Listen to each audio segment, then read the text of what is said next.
இந்த ஆள் பிடிக்கப்பட மாட்டான் என்றுதான் சில பேருடைய அசைக்க முடியாத நம்பிக்கை. எங்களுடைய நம்பிக்கையோ நிச்சயமாக பிடிப்போம் என்ற நம்பிக்கை. ரெண்டு முக்கியமான விஷயங்கள் வீரப்பனுடைய வீக்னஸ். சேத்துக்குழி கோவிந்தன் போவன் 10 வயசு அவரோட இளையவனா இருந்தா கூட மூளையில வீரப்பனோட கெட்டிக்காரான். ஆனா வீரப்பனுக்கு இமேஜ், லீடர் என்ற இமேஜ் இருக்கனால இவன் அவர் சொல்றதை கேட்பான், வீரப்பன் இவன் கோவிந்தன் சொன்னதை கேட்பான். கன்ஸ்மித் துப்பாக்கியினுடைய நுணுக்கங்கள் தெரிஞ்சவர், ஸ்னைப்பிங் ரொம்ப தூரத்துல இருந்து சுடக்கூடிய தெரிஞ்சவர், ஹண்டிங் எல்லாமே எபிலிட்டி உள்ளார்.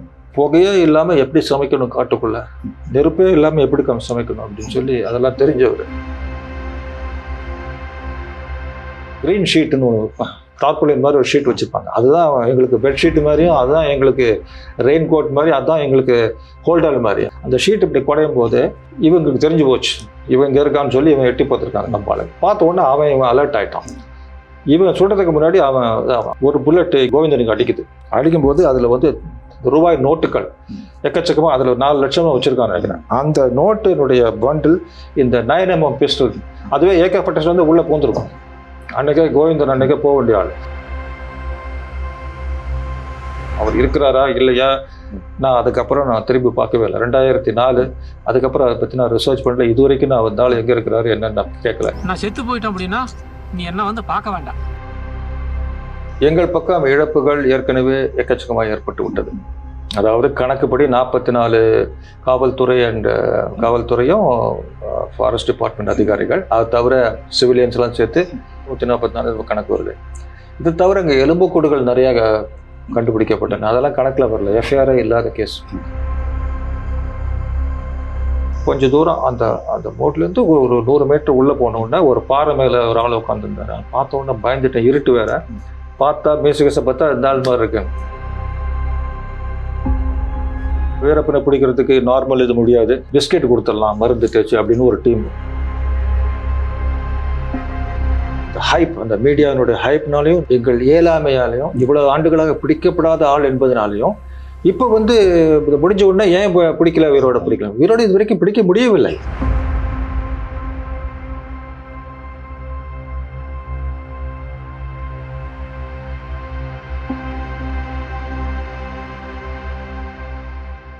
பாவ் தமிழா பார்வையாளர்களுக்கு வணக்கம். இந்த சிறப்பு நேர்காணலில் நாம் சந்திக்க இருப்பது விஜயகுமார் IPS அவர்கள்.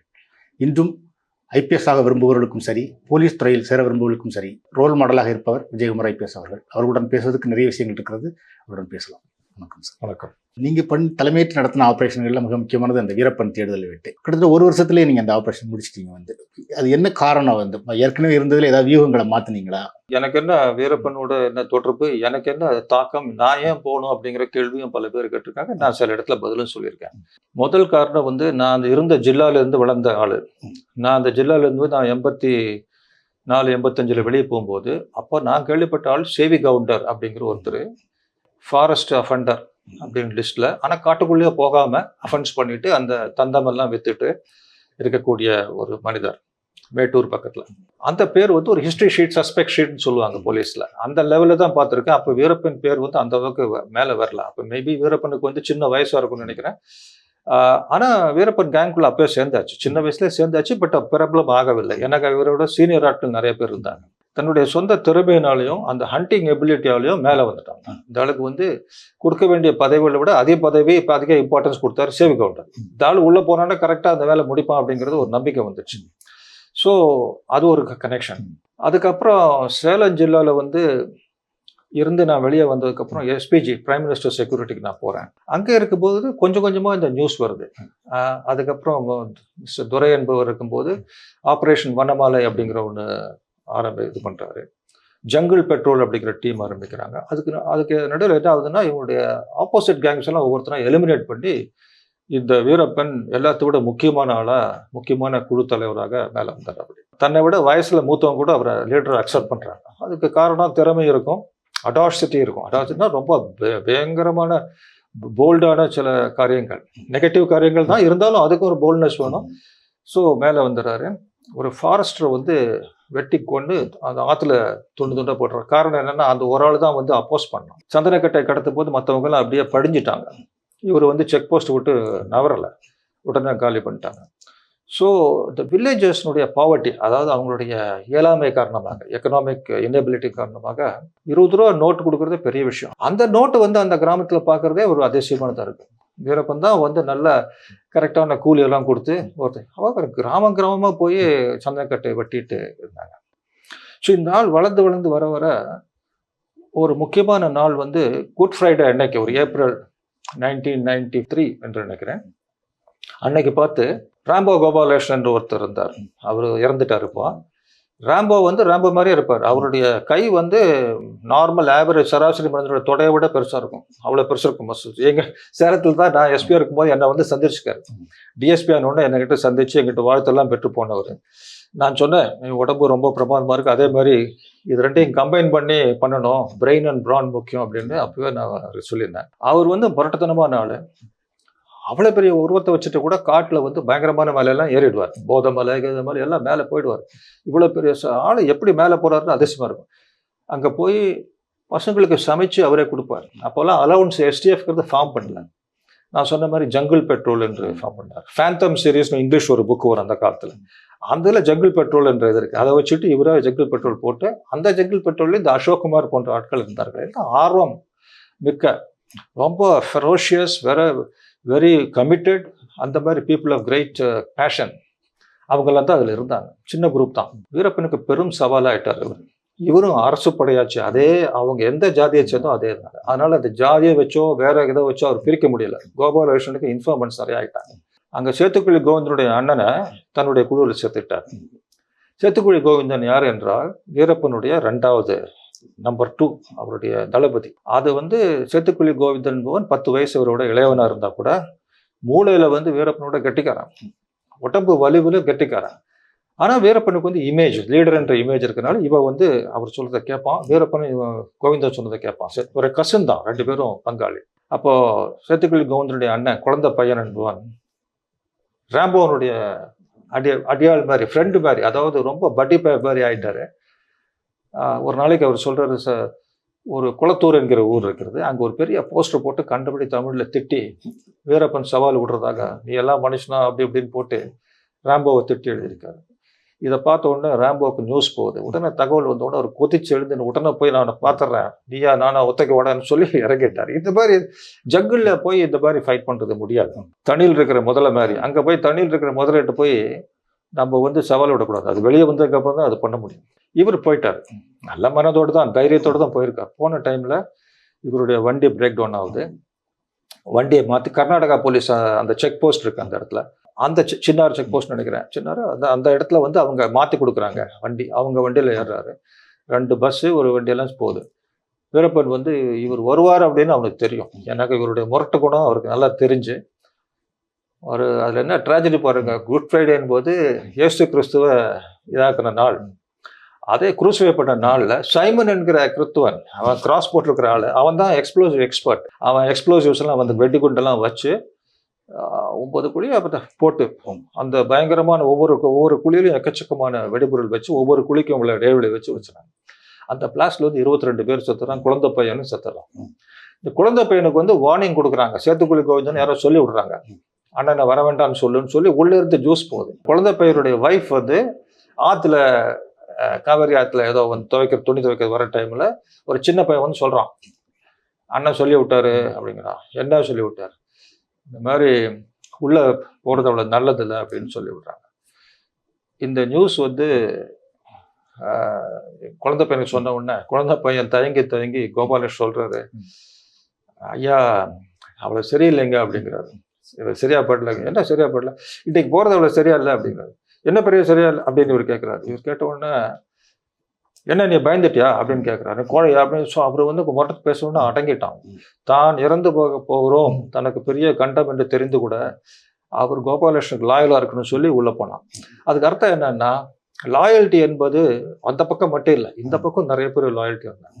கருப்புசாமி என்ற நான் சொன்ன அதிகாரி, அவருக்கு கிட்டத்தட்ட ஒரு 300-400 கிராமத்தில் பர்சனலாக ஒவ்வொருத்தரையும் ஆளை தெரியும். அந்த அளவுக்கு லாயல்ட்டி வச்சுருந்தாரு. அவருக்கோசரமே சில பேர் வீரப்பனால் பாதிக்கப்பட்டவங்க வந்து நாங்கள் இந்த பண்ணி முடிச்சிடறோம் கொடுங்கன்னு சொல்லி துப்பாக்கி கேட்டாங்க. என்ன துப்பாக்கின்னா இந்த பார்மார் சொல்லுவாங்கல்ல, இந்த காட் இந்த ஃபில்லப் பண்ணி அதுக்கு வந்து இந்தியாவில் பார்மார் அந்த அந்த துப்பாக்கி வேணும்னு கேட்டாங்க. அது ஒரு முயற்சியும் அந்த பக்கம் நடந்துட்டு இருந்தது. அப்புறம் பார்த்தா இந்த மாதிரி நிறைய ஸ்கீம் நடக்கும். சில பேர் வந்து வேற விதமாக இதை பண்ணலான்னு சொல்லி இது பண்ணுவாங்க. ஒரு தடவை இதெல்லாம் நான் வரதுக்கு முன்னாடி பல ப்ராஜெக்ட் நடந்திருக்கு. நான் வந்து இந்த ப்ராஜெக்ட் எல்லாம் கேட்டு தெரிஞ்சுக்குவேன் என்னென்ன நடந்திருக்கு, என்னென்ன ஸ்ட்ராட்டஜி, என்னென்ன திட்டங்கள், என்னென்ன சூட்சுமங்கள், என்னென்ன பிளாட், என்னென்ன ஸ்கீம்ஸ், ஏன் டாக்டிக்ஸ் ஃபெயில் ஆச்சு அப்படின்னு சொல்லி. ஃபெயில் என்பது நெப்போலியன் எவ்வளவு பெரிய மேக்சிமம் சக்சஸ் வந்து அவருக்கு இருந்தது. அலெக்சாண்டர் என்பவர் வந்து தோல்வியை தழுவாமல் அப்படியே சின்ன வயசுல இறந்துட்டாரு. நெப்போலியன் வந்து பாத்தீங்கன்னா 70 பேட்டில் 67 பேட்டில் அவர் வின் பண்ணியிருக்காரு. இருந்தாலும் அவருக்கு ஒரு வீழ்ச்சி ஏற்பட்டது. அதனால என்னுடைய அப்ரோச் எப்படி இருக்குன்னு சொன்னா, எவ்வளவு பெரிய சக்சஸ்ஃபுல் லீடரா இருந்தாலும் அவங்க சக்சஸ் எல்லாம் பார்த்து நம்ம காப்பி பண்ண ட்ரை பண்ணுவோம் கொஞ்சம். அதே சமயத்துல அவங்க ஃபெயிலியர் வந்து அதையும் கொஞ்சம் எக்ஸ்ட்ரா கூர்ந்து கவனிக்கணும். அதுல கவனிச்சீங்கன்னா நமக்கு வாய்ப்பு அதிகம். இதுதான் எஸ்டிஎஃப்னுடைய அப்ரோச் இருந்துச்சு. இன்னொன்று வந்து அப்போ நாங்கள் அந்த மாதிரி ஸ்டடி பண்ணி சில திட்டங்கள் வகுத்தோம். பல இன்ட்ரெஸ்டிங் ப்ராஜெக்ட் பண்ணியிருக்காங்க. அதாவது ஒரு குழு செய்யறது அடுத்த குழு தெரியக்கூடாது என்பதற்கோசரம் ஹுசைன் என்பவர் ஒரு அதிகாரி இருந்தார். அவர் ஏடிஎஸ்பி எஸ்பிஆர் ரிட்டையர் ஆனார். ரொம்ப துணிச்சலான அதிகாரி. புகையே இல்லாமல் எப்படி சமைக்கணும், காட்டுக்குள்ள நெருப்பே இல்லாமல் எப்படி சமைக்கணும் அப்படின்னு சொல்லி அதெல்லாம் தெரிஞ்சவர். ஒரு மீன் எடுத்து கொடுத்தீங்கன்னா அது மண்ணுக்கடியிலே வச்சு நீட்டாக பேக் பண்ணி அழகான ஒரு டிஃபன் ஒரு மாதிரி உங்களுக்கு சாப்பாடு கொடுத்துருவாரு. அந்த மாதிரி திறமை உள்ளவர். துப்பாக்கி கன்ஸ்மித், துப்பாக்கியினுடைய நுணுக்கங்கள் தெரிஞ்சவர். ஸ்னைப்பிங் ரொம்ப தூரத்துலேருந்து சுடக்கூடிய தெரிஞ்சவர். ஹண்டிங் எல்லாமே எபிலிட்டி உள்ளார். இந்த மாதிரி ஒரு ஆள் வந்து ஒரு மார்வேஷன் யூனிஃபார்ம் போடாமல் வில்லேஜர் மாதிரி உள்ளே போய் உட்காந்து ஆம்புஷில் உட்காந்துருக்கும் போது கர்நாடகா போலீஸ் வந்து அது காங்கிரஸ் மட்டம் என்ற மொய்யார் நதியின் மேற்கரையில் ஊட்டி கோத்தகிரியினுடைய கீழே அந்த மேகநாடு அந்த அந்த அந்த பகுதியில் இருக்கும்போது அவங்க சந்தேகப்பட்டு இவரை சுட்டிருப்பாங்க. அன்னைக்கு பார்த்தேன். நல்ல வேளை வயர்லெஸ் சத்தம் வந்துச்சு. ஏதாவது பேச்சு வந்த உடனே அடடா நான் தாண்டா இருக்கேன் அப்படின்னு சொல்லி இவர் திருப்பி அனௌன்ஸ் பண்ணி இது வந்து தமிழ்நாடு அவங்களுக்கு சொல்லி அவங்க நிறுத்திட்டாங்க. இல்லாட்டி அந்த குழப்பங்கள் ஏற்பட்டிருக்கும். இவருடைய ஆட்கள் தந்தம் வாங்குவது போல உள்ளே சென்று அந்த ஹரிகிருஷ்ணா அண்ட் ஷக்கீல் என்பவர்கள் அந்த side Karnataka SP and sub inspector ரொம்ப துணிச்சலாக இருந்தவங்க. குருநாதன் என்பவனை பிடிப்பதற்கு அவசரம் தந்தம் வாங்குவது போல நடித்து ஒரு ஆளை அனுப்பிச்சு அவங்க தான் அந்த ஸ்கீம் பண்ணாங்க. அதுக்கப்புறம் குருநாதனை அவங்க சுட்டுட்டாங்கன்னு தெரிஞ்ச உடனே அவங்களுக்கு ஆம்புஷ் பண்ணி அவங்க 2 பேரையும் ராம்நகர் என்ற போலீஸ் ஸ்டேஷன் பக்கத்தில் ஆம்புஷ் பண்ணிடுறோம். அது ஒரு சந்திப்பு நடந்துச்சு. அதே மாதிரி இவங்களும் தந்தம் வாங்குற கோச்சிங் டீம் மாதிரி உள்ள அனுப்பும் பொழுது இன்னொரு எஸ்டிஎஃப் டீம் இவங்க பிடிச்சிடுறாங்க. அது என்ன வேடிக்கை என்றால் இது ஒரு எஸ்டிஎஃப் டீம், அது ஒரு எஸ்டிஎஃப் டீம். ஆனால் இவங்க வந்து யாருன்னு நமக்கு தெரியாது. எனக்கு சைலோன்னு சொல்லுவாங்க. நீங்கள் செய்வது உங்கள் டீம் மட்டும் தான் தெரியும், அடுத்த டீம் தெரியக்கூடாது. ஆகையினா அவன் பிடிச்சி அவன் நல்லா போட்டு உதவதும் வச்சு கூட அவன் யாருங்கிறத வெளியே சொல்லலை. அப்புறம் ஹுசேனுக்கே தெரிய வந்து இவர் தலையிட்டு. நான் எதுக்கு சொல்ல வரேன் என்றால் இதெல்லாம் நான் செல்வதற்கு முன்பு நடந்த காரியம். எப்படிப்பட்ட வீரியம், எப்படிப்பட்ட அந்த பேஷன் உள்ள டீம் ஸ்பிரிட் உள்ளவங்க இருந்தாங்கன்னா நம்பவே முடியாது. அந்த கதைகளை நம்பவே முடியாது. அவன் வீரப்பனை பிடிக்கிறதுக்கு நார்மல் இது முடியாது, அதனால் அவனுக்கு பிஸ்கெட் கொடுத்துடலாம் மருந்து தேய்ச்சி அப்படின்னு ஒரு டீம் ஒரு ஏற்பாடு நடந்திருக்கு முன்னாடி. அது பிஸ்கெட்டுக்கு வந்து ஏதோ பண்ணி அனுப்பிச்சு பிஸ்கெட் எப்படி யாரு கொண்டு போய் கொடுப்பான். அப்புறம் உப்புமா ஒன்று மாதிரி ஏதோ ஒன்று போடலாம் உள்ள தூக்க மாத்திரன்னு. இந்த கதையெல்லாம் முன்னாடி நடந்ததுனால தான் சம்பந்தமில்லாத யாரோ சில பேர் இந்த உண்மையான ஆப்ரேஷன் ஒழுங்காக நடக்கும் பொழுது மோர் கொடுத்துருப்பாங்க, தயிர் கொடுத்துருப்பாங்கன்ற ஒரு இது கிளப்பி விட்டாங்க. நான் பல முறை சொல்லியிருக்கேன், இந்த மோர் தயிர் போடக்கூடிய ஆட் அல்ல நாங்கள், என்னுடைய டீமும் நானும் அதுக்கெல்லாம் அப்பாற்பட்டவர்கள். அது வந்து அந்த மாதிரி பல பேர் எனக்கு இந்த பேர் பிரபலமான பேர். அந்த வீரப்பன் என்பது மிகப்பெரிய பேர். ஆகையினால இந்த எப்படி இவங்க பிடிக்க முடியாத எப்படி பிடிச்சிட்டாங்க. இதுதான் இந்த ஒரு பிம்பம் இப்படி கிளப்புறதுனால எப்படி பிடிச்சிருக்க முடியாது. இது பெரிய கோல்டன் கூஸ் மாதிரி சில பேருக்கு. இந்த ஆள் பிடிக்கப்பட மாட்டான் என்றுதான் சில பேருடைய அசைக்க முடியாத நம்பிக்கை. எங்களுடைய நம்பிக்கையோ நிச்சயமாக பிடிப்போம் என்ற நம்பிக்கை.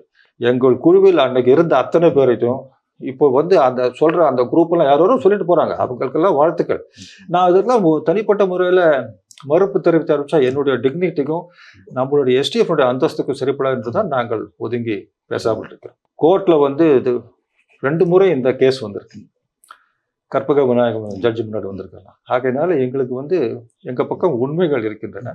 எங்கள் பக்கம் வலுவான ஒரு ஆனஸ்டான ஒரு கம்பீரமான எஸ்டிஎஃப் செய்த அந்த முடித்த குழு ஒவ்வொருத்தரையும் விட நான் சீரம் அந்த ட்ரூத் சீரம் டெஸ்ட்னு சொல்கிறாங்க, நான் வாலண்டரி ஆஃபர் பண்ணுறேன், முடிஞ்சா பார்க்கட்டும்.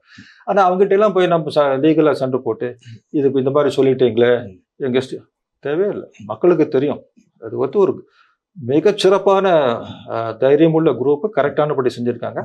உள்ளே வந்து போய் ஆப்ரேட் பண்ணுறத விட இப்படி வந்தால் நல்லது அப்படின்னு நாங்கள் இது பண்ணோம். ஆனால் நான் சொல்ல வேண்டிய காரணம், அந்த சைமனுடைய 22 பேரை அன்றைக்கு கொன்ற அன்னைக்கு சிஎம் செக்யூரிட்டியில் நான் சீஃப் செக்யூரிட்டி ஆஃபீஸராக இருக்கேன். அப்போது மேடம் ஜெயலலிதா வந்து ரொம்ப பவர்ஃபுல் பர்சன். அவங்க வந்து அந்த அந்த அந்த இன்சிடெண்ட் அவங்களுக்கு ஏற்பட்ட தாக்கம் நான் பார்த்தேன். அவங்க விட்டுருந்தா அவங்களே கன் எடுத்துகிட்டு போயிடுவாங்க. அந்த மாதிரி டைப்பான ஆள், அதாவது அந்த மாதிரி திறமை, அந்த மாதிரி ஒரு ஸ்ட்ராங் பர்சன். அவங்களுடைய ஹெல்ப்லெஸ்னஸ், அதாவது இயலாமை, இதுக்கு என்ன பண்ணுறது அப்படின்னு. அப்போ வந்து வால்டர் தவரத்தை சொல்லி அனுப்புகிறாங்க. வீரேந்திர பட்டேல் என்பவர் அப்போ சீஃப் மினிஸ்டர், அவர் வந்துட்டார். இங்கே 2 பேரும் மீட்டிங் நடக்குது. நான் அப்போ செக்யூரிட்டி ஆஃபீஸர், நான் தான் ரிசீவ் பண்ணி உள்ளே கொண்டு போகிறேன். அந்த மீட்டிங்கில் நான் உட்காரல, பின்னாடி கேள்விப்பட்டது. அப்போ அவங்க திரும்பி வரும்போதும் அவங்க பேசுகிறதெல்லாம் பேசும்போதும் எனக்கு தெரிஞ்சு விட்டது அவங்களோட தாக்கம். அப்போ எனக்கு ஒரு தீவிரமாக நானும் ஏதாவது இதில் பண்ணணும் அப்படின்னு சொல்லி, வால்டர் தவாரம் வந்து தமிழ்நாடு காவலர்கள் இவ்வளோ பேர் 65,000-70 பேர் இருந்ததில்ல, ஃபஸ்ட்டு வந்து 200-250 பேர் மட்டும் தான் எடுத்தார். அவர் சொன்னார், நீயே துடிச்சு வர்றான் பாருங்க, அவனை தான் எடுக்கணும், சும்மா கண்டவர்களும் தேடி தேடி நீ வான்னு சொல்லக்கூடாது. கர்நாடகா பக்கம் வந்து அவங்க என்ன பண்ணாங்க, சில பேர் அப்படியே ஆர்டர் போட்டு அனுப்பிச்சிட்டாங்க, நீ 100 பேர் நீ போ, இந்த பெட்டாலியன்லேருந்து 20 பேர் போ. இவர் அப்படி செய்யவே இல்லை. ₹1 சாங்ஷன் வர்றதுக்கு முன்னாடி தமிழ்நாடு அரசு ₹1, அது அந்த அவங்க வந்து சிஎம் வந்து உடனே என்ன வேணா சாங்ஷன் பண்ணியிருப்பாங்க. ஆனால் அந்த சாங்ஷனுக்கு ஒரு வெயிட் பண்ணல, எல்லா எஸ்பிக்கும் சொல்லிட்டாரு, நீ ஒரு காரை ஜீப் அனுப்பு, நீ ஒரு வண்டி அனுப்பு, நீ இவ்வளோ அரிசி அனுப்பு, நீ இவ்வளோ இது அனுப்பு, பாத்திரம் டக்னு வித்தின் 1 or 2 days எல்லாம் ஆர்கனைஸ் ஆகி அந்த மாதிரி இருந்தவங்க தான் இந்த நவாஸ், கருப்புசாமி, ஹுசைன், அந்த மாதிரி மோகன் சிங் அப்படிங்கிற இறந்துட்டாரு. அப்போ சண்முகராஜ், நிறைய பேர் இந்த மாதிரி ஒரு பெரிய படையை சேர்த்துட்டார். அப்போ எனக்கு தாக்கம் வந்து சிஎம் செக்யூரிட்டி ஆஃபீஸர் இருக்கும்போது இதெல்லாம் அந்த பெரிய ஹை லெவல் மீட்டிங்கும், இவ்வளோ பெரிய 2 ஸ்டேட்னுடைய சீஃப் மினிஸ்டர் உட்காந்து அவங்களுடைய இயலாமை, அவங்களுடைய கஷ்டம், அவங்கள பார்க்கும்போது நம்மளும் ஏதாவது செய்யணும்னு சொல்லி தான் நான் என்ன பண்ணேன். அதுக்கு நடுவில் நான் வந்து எஸ்பிஜி சிஎம் ராஜீவ் காந்தி செக்யூரிட்டிலாம் ட்ரெயின் பண்ணி சில இன்டர்நேஷ்னல் ட்ரைனிங்ஸ் எல்லாம் பார்த்துட்டு வந்து டாக்டிக்ஸ் எல்லாம் சில ஐடியா இருக்கனால நான் ஆஃபர் பண்ணேன், வால்டர் சார் இந்த டீம் நான் ரெடி பண்ணி அனுப்புகிறேன், எடுத்த ஒன்று உள்ளே போக வேண்டாம்னு சொல்லி ஆவடி வீராபுரம் என்ற இடம் உண்டு, அங்கே சென்று நான் சிஎம் செக்யூரிட்டி டியூட்டியும் பார்த்துட்டு கிட்டத்தட்ட 4 வாரங்கள் அதில் சஞ்சய் அரோரா மற்ற டீமை அங்கே கொண்டு போய் அங்கே இருக்கிற புதர், அங்கே இருக்கிற இதில் அங்கேக்கே ட்ரைனிங். அந்த இப்போ வந்து நீங்களும் நானும் இப்போ இந்த மாதிரி கார்டன் பக்கத்தில் இருக்கு, ஆனால் நம்ம இது கார்டன் கண்ணில் பார்த்துருக்கோம். ஒரு நாள் நைட் அங்கே படுக்க சொல்லி பார்த்தா அவங்க அனுபவமே வித்தியாசமாக இருக்கும். என்னென்ன பூச்சிகள் இது வரைக்கும் நீங்கள் எதிர்பார்க்காத, நம்ம வந்து அந்த இந்த மூட்டைப்பூச்சி இல்லாட்டி இதை பெட்டில் பார்ப்போம், அந்த பக்கமான கொசு இருக்கும், வேறு எதாவது நடப்போம். அதை விட பல விதமான கான்டாக்ட் அங்கே ஏற்படும். அந்த எக்ஸ்பீரியன்ஸை வேறு. இது வந்து ஒன்றுமில்லாத கிச்சன் கார்டன். இதே வந்து பக்கா ஜங்கிள் அப்படின்னா உங்களுடைய போலீஸ் உடைய நேச்சரை மாற்றிட்டு, போலீஸ்னா எப்படி டிராஃபிக்னா சத்தமாக இந்த பக்கம் போ, அப்படி போ, இதை செய்யாத, அப்படி செய்யாது, அப்படிதான் அவருடைய கமாண்டிங். இங்கே கொண்டு கமாண்ட் பண்ணுவோம், சைலண்டாக இருக்கணும், இங்கே வந்து சீக்ரெட்டாக இருக்கணும், இங்கே வந்து ஸ்டெல்த்தியாக இருக்கணும், சட்டிலாக இருக்கணும். சட்டில் என்றால் ரொம்ப இங்குதான் தெரிஞ்சு அமைதியாக, இப்படி இவ்வளோதான் உங்களுக்கு கேப் இருக்குன்னா இந்த கேப்புக்குள்ளே பூந்து போகணும், ரசல் பண்ணக்கூடாது, அந்த அந்த சலசலப்பை ஏற்படுத்தக்கூடாது. அங்கே இருக்கிற பூச்சி இருந்துச்சுன்னா அந்த பூச்சி கூட நமக்கு வர தெரியக்கூடாது. இது வந்து ரொம்ப ஈஸியாக பேசிடுறோம்ப்பா. இதை வந்து ஒரு கான்ஸ்டபிலிட்டி இருந்து வெளியே கொண்டு வரணும்னு சொன்னால் அதுதான் ஜங்கிள் ட்ரைனிங். அந்த ட்ரைனிங்க்கு ப்ரிப்பரேஷன் மாதிரி இங்கே அனுப்பிச்சு அதுக்கப்புறம் அவங்க போனாங்க. சேலத்தில் வந்து ஏர்போர்ட்டில், அப்போ ஒரு ஏர்போர்ட்டில் தான் ஃபஸ்ட்டு நம்ம டீம் அசம்பிள் ஆகுது. மீட் பண்ணிட்டு உள்ளே போயிட்டாங்க. அன்னைக்கு நைட்டே வால்டர் இங்கேருந்து அவங்களோட அங்கே போய் சேராமல் நேராக போய் அந்த ஓசாடப்பன் கோயில் என்று சொன்னேன்னு அங்கே போய் அந்த புதரில் படுத்து கிடக்குறாங்க. அங்கே பார்த்தா சொல்கிறாங்க பசங்க, அன்னைக்கு நான் இல்லை அவர் இருந்தார். அப்படி ஒரு கல்லை தைக்கிறவங்க அந்த செந்தேள், சின்ன சின்ன செந்தேள், பயங்கரமான தேள் இருக்கு. அப்போ இவ்வளோ பெரிய தேள், கருப்பு கண்டதெல்லாம் இருக்கும், பாம்பு கும்பு பூச்சி என்ன ஒன்று. இதுக்கெல்லாம் நடுவில் அவங்க எக்ஸ்பீரியன்ஸ் பண்ணி பல முறை இந்த யானைகளால் விரட்டப்பட்டு, நானும் ஒரு தடவை யானைகளால் விரட்டப்பட்டு எனக்கு சின்ன ஒரு லெகமெண்ட் இதெல்லாம் டேரெல்லாம் ஆகி ஹாஸ்பிட்டலில் கூட இருந்தேன். ஸோ இந்த மாதிரி எக்ஸ்பீரியன்ஸ்லாம் பண்ணி அந்த அந்த டீம் அவங்க அந்த ஒர்க்கை முடிக்கல அப்படிங்கிற தாக்கம் எனக்கு பின்னாடி இருந்துச்சு. ஆகையினால் நான் இதெல்லாம் விட்டு நான் பிஎஸ்எஃப் போயிட்டேன். தமிழ்நாட்டை விட்டு நான் சிஎம் செக்யூரிட்டி முடிஞ்ச உடனே ஆட்சி மாறியது, டிஎம்கே கவர்மெண்ட் வந்தது, நான் வேறு போஸ்டிங் போனேன். அப்புறம் மதுரைக்கு ஐஜிஆர் போனேன். அங்கேருந்து பிஎஸ்எஃப் போயிட்டேன். அப்போவும் ராஜ்குமார் சம்பவம் நடந்தது 2000. அப்போ 100 நாளுக்கு மேலே உள்ளே பிடிச்சி வச்சு அந்த 100 நாட்கள் ஒவ்வொரு நாளைக்கும் ட்ராமா மாதிரி நடக்கும். அது நடந்துச்சு. நியூஸ் பார்த்தீங்கன்னா டெய்லி அதை பற்றி ஏதோ ஒன்று இருக்கு. எனக்கு ராஜ்குமார் என்பது மிகப்பெரிய முக்கியமான ஐகான். அந்த இதை பார்த்துட்டு மிஸ்டர் எஸ்.எம். கிருஷ்ணா அவர் பதவிக்கு வந்து 6 மாதங்களே ஆகின்றன. திரு கருணாநிதி அவர்களுக்கு 6 மாதங்கள் தான் உள்ளன. அந்த மாதிரி ஒரு சூழ்நிலையில இது நடக்குதுன்னு நினைக்கிறேன். அப்போ அங்கிருந்து ஒரு பத்திரிகையில சேகர் குப்தா என்னுடைய நண்பர் தான், அவர் இந்தியன் எக்ஸ்பிரஸ் எடிட்டர் இருந்தார். அவர் ஒரு ரொம்ப தமிழ்நாடு காவல்துறையில வந்து கர்நாடகா காவல்துறையிலும் ஒரு எஃபெக்டிவ் ஆஃபீஸர்ஸே கிடையாது. ஏன் வந்து நம்ம கேபிஎஸ் கில் மாதிரியோ ரொபேரோ மாதிரி அவங்கெல்லாம் பெரிய நார்த் இந்தியன் அதிகாரிகள் அதே மாதிரி இல்லை அப்படின்னு ஒன்று எழுதினார். இது எனக்கு நான் ஐஜியா இருக்கேன், பிஸியாக இருக்கேன். அங்கே என்கிட்ட 50,000 பிஎஸ்எஃப் பீப்புள் இருக்காங்க. அங்கேயே எக்கச்சக்கமான ப்ராப்ளம், ஃபிதேன் அட்டாக், கார்கில் சம போர்லாம் நடந்து முடிஞ்சிருக்கு. நான் பேசாமல் இருந்திருக்கலாம், நார்மலாக தான். என்னால் இருக்க முடியல. அதை பார்த்த உடனே நான் இவருக்கு ஒரு கடிதம் எழுதுகிறேன். என்ன இப்படியெல்லாம் மோசமாக பேசுகிறீர்கள்? நான் இருக்கிறேன் என்றால் நான் பெரிய ஆள் அப்படி சொல்லலை. ஏற்கனவே இருந்த தமிழ் சொல்லு வெள்ளிங்க இருக்கிறார் அப்படின்னு சொல்லி ஒரு 4-5 பேர் அனுப்புகிறேன். அதனுடைய ரிசல்ட்டாக தான் என்னை வந்து சிஎம் ஆன உடனே இவங்க கூப்பிடுறாங்க. இது ஜெயலலிதா, மேடம் ஜெயலலிதா அவர்கள் என்னை அழைக்கிறார்கள். அப்படித்தான் நான் 2வது 3வது தடவை வந்தேன். வீரப்பன் கதையில கன்னட நடிகர் ராஜ்குமார் கடத்தல் சம்பவம் ஒரு முக்கியமான திருப்புமுனை. ராஜ்குமார் ரிலீஸுக்காக பெரும்பணம் வீரப்பனுக்கு கொடுக்கப்பட்டதாக தகவல்கள்லாம் வெளியானது. அந்த பணம் எல்லாம் என்ன ஆனது? ராஜ்குமார் ரிலீஸுக்கு பின்னர் என்ன நடந்தது? ராஜ்குமாரை ரிலீஸ் பண்ண உடனே வீரப்பனுக்கு திடீர் பணம் எல்லாம் வந்துடுச்சு. ஆனால் பணம் வந்த உடனே ப்ராப்ளம் நிறைய ஆயிடுச்சு. பணம் வந்த உடனே நிறைய பேர் அவங்க பணத்துக்கோசரம் தேடி அலைய தொந்தரவு பண்ண ஆரம்பிச்சாங்க. அந்த பணம் வந்து சில பிரச்சனைகளும் ஏற்படுத்திச்சு. அந்த பணத்தினால சில பேரை வந்து நான் ஒழிச்சிடறேன் அப்படின்னு சொல்லி வீரப்பன் சொல்லிட்டு தெரிஞ்சுட்டு இருந்திருக்கா. அப்படி அங்கிருந்து ராஜ்குமார் வந்து வெளியே வந்து பவானி பக்கத்தில் ஹெலிபேட் கிரியேட் பண்ணி அங்கிருந்து பெங்களூர் போன அதே இரவு, அதுக்கு ப்ரீவியஸ் இரவு இவங்க ஒரு வண்டி மெட்டடார் எடுத்துட்டு அவனேசு வழியாக கோயம்புத்தூர் போய் செம்மந்தி மலை, வெள்ளிங்கிரி மலை பக்கத்தில் இருக்குது. அந்த பக்கம் பார்த்தா சைலண்ட் வேலின்னு சொல்லுவாங்க, பயங்கரமான ஏரியா. அந்த பக்கம் அங்கே போயிட்டான். ஆனால் அந்த போய் முன்னாடியே 1-2 முறை அங்கே போயிருக்கேன். அப்படி அந்த கேரளா பக்கத்தில் காடு ஒத்துக்காது. எனக்கு அங்கே வந்து அட்டைகளுடைய தொல்லை மிக அதிகம். ஏற்கனவே கத்தேசால் இந்த ஏரியா நான் சொன்னேன் இல்லையா, 5 பேர் கொண்ட ஏரியா, அங்கேயும் 1-2 இடம், மின்சுக்கன் போலி என்ற இடம் இருக்கிறது. அங்கே நான் வந்து அட்டையினுடைய ப்ராப்ளத்தினால ஒரு தடவை அந்த கூரை வீடு மாதிரி சின்ன கூரை போட்டு ஒரு டெம்பரரி ஹட் மாதிரி அந்த என்ட்ரன்ஸ்னால் இப்போ இது ஒரு பெரிய ஒரு தாழ்வாரம் அது இதெல்லாம் சும்மா அந்த குடிசைக்குள்ளே உள்ள நுழையும் போது இவ்வளவு உயரத்துக்கு ஒரு 4-5 இன்ச்சுக்கு உப்பு. எப்படி காரணம் என்றால் இந்த அட்டைகள் வந்து உப்பை தாண்டி போகிறது கஷ்டம். உப்புல பட்ட உடனே அப்படியே அது உறைஞ்சி அது ரத்தமாக அது ஆகிடும். இல்லாட்டி இது புகையிலை, இல்லாட்டி அதுக்குன்னு ஒரு நீம் ஆயில் இது இருக்குல்ல, வேப்ப எண்ணெய், இல்லாட்டி கெரோசின், இந்த மாதிரி டீஸ் சொல்லுவாங்க. பட் ரொம்ப எஃபெக்டிவ் நான் பார்த்தது உப்பு வச்ச உடனே அப்படியே அது இதாகிடும். அது இல்லைன்னா அவ்வளோ சீக்கிரம் நீங்கள் நசுக்கினா கூட அது அவ்வளோ சீக்கிரம் இந்த அட்டைகள் சாகும். ஸோ இந்த அட்டையை கண்டா பெரிய இரிட்டேஷன், அது ரொம்ப இடைஞ்சல். ஆகையினால வெள்ளிங்கிரி மலைக்கு போய் அங்கே போய் இருந்துட்டா. அப்படி வெள்ளிங்கிரி மலை இருந்ததே ஒரு பெரிய என்ன சொல்றது, ஒரு அன்ஃபார்ச்சுனேட் செட்பேக் மாதிரி ஆயிடுச்சு. வீரப்பன் பணம் வந்து அங்கங்கே புதைச்சி வச்சுட்டா. அப்படி பண்ணாரி கிட்ட கொஞ்சம் பணம், அங்கே பணம் எல்லாம், அப்புறம் கொஞ்சம் பணம் தான் எடுத்துகிட்டு போக முடிஞ்சுது. அந்த இடத்துல வந்து ஒரு என்கவுண்டர் ஆகுது. அப்போ சைலேந்திர பாபு அண்ட் தமிழ் செல்வன் இவங்கெல்லாம் வந்து சைலேந்திர பாபு ஹெலிகாப்டரில் அப்சைலிங் ஸ்லிதரிங் ஆப்ரேஷன்லாம் ட்ரெயின் பண்ணி வச்சுருந்தோம். ஆனால் கூத்தாடிக்கல் என்ற ஒரு பழைய இடிந்து போன ஃபாரஸ்ட் பங்களா, அது ஃபாரஸ்ட் பங்களான்னு சொல்கிறாங்க அந்த காலத்தில். இப்போ இருக்கிறது வந்து ஒரு சின்ன செவரும் ஒரு 4 கல்லும் தான் இருந்துச்சு. அந்த கூத்தாடிக்கல் இருக்கிறதாக தகவல் வந்த உடனே இவங்க போடுறாங்க. அந்த டைமில் நான் வந்து பிஎஸ்எஃப்ல இருக்கேன். அப்போ பிஎஸ்எஃப்பையும் சேர்க்கணும் அப்படின்னு சொல்லி 2வது முறையாக பிஎஸ்எஃப் அழைக்கப்படுகிறாரு. முதல்ல ஒரு முறை பிஎஸ்எஃப் வந்துச்சு 1994 பிஎஸ்எஃப் வந்துச்சு. இந்த புது குழுப்பம், அந்த குழுவுடைய தலைவராக தான் வால்டர் தேவர் இருந்தார். கர்நாடகா, தமிழ்நாடு, பிஎஸ்எஃப் 3க்கு சேர்ந்து கூட்டுத் தலைவர்.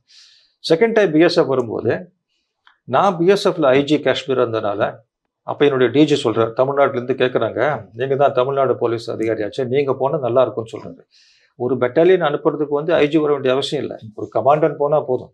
இருந்தாலும் தமிழ்நாடு அப்படிங்கிறனால 3 IL-76 என்ற 3 பெரிய ஏர்கிராஃப்டில் அவங்களோட வெஹிக்கிள்ஸ், அவங்க துப்பாக்கி எல்லாம் சமைச்சு ஒவ்வொரு ஏர்கிராஃப்ட்லேயும் கிட்டத்தட்ட ஒரு 150-200 பேர். அந்த 3 ஏர்கிராஃப்ட் கோயம்புத்தூர்ல வந்து இறங்குது. நான் கோயம்புத்தூரில் வந்து அவங்கள சந்திக்கிறேன். கோயம்புத்தூரில் சந்திக்கும் போது எங்கள் ப்ரெஸ் எல்லாம் எப்படியே தெரிஞ்சு போயிடுது. சந்திக்கிறதுக்கு முன்னாடி ஒரு இன்ட்ரெஸ்டிங் நிகழ்ச்சி ஏற்படுதுன்னா, நான் சொல்லியிருந்தேன் ஏற்கனவே சிஎம் சீஃப் மினிஸ்டர் சந்திக்கலாமா அப்படின்னு நான் கேட்டிருந்தேன். ராமானுஜம் பின்னாடி டிஜியாக இருந்தார் அவர்கிட்ட. அவர் இப்போ இன்டெலிஜென்ஸ் இருந்தார். அவருக்கு சொன்ன உடனே சிஎம் மிஸ்டர் கருணாநிதி அவர்கள் உடனே சந்திக்கலாம் அப்படின்னு சொல்லி பர்மிஷன் கொடுத்துட்டு, அன்னைக்கு என்னுடைய ஃப்ளைட் லேட்டாக வருது. அவர் கோபாலபுரம் வீட்டிலே வெயிட் பண்ணிட்டு இருந்தாங்க எனக்கோசரம். ஃப்ளைட் லேட்டுன்னு சொன்ன உடனே அவர் மிஸ்டர் மாறன், முரசொலி மாறன் அவர்கள் வீடு அந்த ஏத்தாப்புல இருக்கு, அந்த கோவிலை ஒட்டி. அவருக்கு அப்போ உடல்நிலை குறைந்து திருப்பி ரெக்கவர் ஆகிட்டு இருக்கிற டைம். சரி, வந்த உடனே அங்கே வந்துருங்க அப்படின்னு சொல்லிட்டு போயிட்டாரு. நான் வண்டியில் யூனிஃபார்ம் மாற்றிட்டு ஏர்க்ராஃப்டில் வரும்போது சிவில்ஸை வந்து யூனிஃபார்ம் மாற்றி டக்குன்னு அவர் வீட்டுக்கு போனேன். அது போகும்போது முரசொலி மாறன் ஒரு இதில் இப்படி சாய்ஞ்சு ஒரு ஈசிச்சார் ஒருத்தர் திரு கருணாநிதி அவர்கள் என்னை பக்கத்தில் உட்கார வச்சுட்டு பேசிட்டு இருக்கும்போது நான் முதல்ல போனோன்னு அவர் நல்லா விசாரித்தேன். முரசொலி மாறன் அவர்களுக்கு எனக்கு அதிகம் பழக்கம் கிடையாது, தூரத்துலேருந்து அப்படி இப்படி பார்த்தது தான்.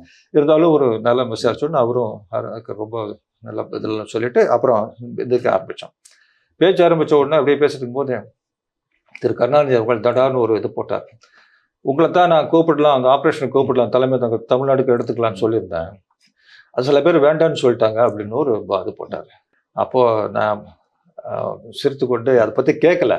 பின்னாடி எனக்கு தெரிய வந்தது இவர் திருப்பி தமிழ்நாட்டுக்கே கூப்பிடலாம் அப்படின்னு பிரியப்பட்டிருக்காரு. பட் சில டிஸ்கஷனில் அதுவும் வேறு ஒப்பீனியன் வந்ததுனால விட்டாங்க.